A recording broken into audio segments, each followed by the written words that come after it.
আশা করছি সবাই ভালো আছেন। আসুন একটু গল্প করি। মানে আপনাদের একটু গল্প শোনাই।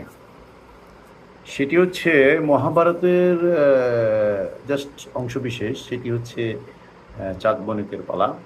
বিশ্ববিখ্যাত নাট্যকার সৌমিত্র সেটিকে রূপান্তর করেছেন একটি অংশকে।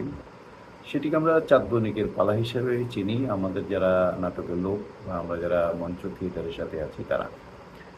তো সেখানে চাঁদ সওদাগর তার স্ত্রী ছিলেন, ওনার নাম ছিলেন সনকা। আপনারা জানেন চাঁদ সওদাগরের ছেলেদেরকে সাপে কাটতো এবং একে একে অনেকগুলো ছেলেকে কেটেছে এবং একজনকে নিয়ে উনি ব্যবসা করার জন্য মহাজনী নৌকা নিয়ে বেরিয়েছিলেন।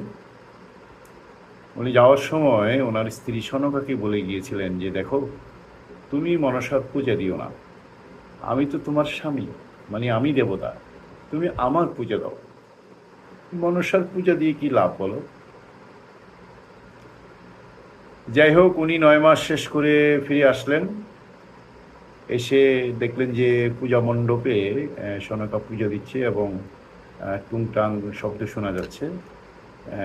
উনি এসে সনকাকে বললেন, সনকা, তুমি কি এখনো পুজো ঘরে আছো? আসলে আরেকটু লম্বা ছিল কিন্তু সময়ের অভাবে বিষয়টি বলতে পারছি না।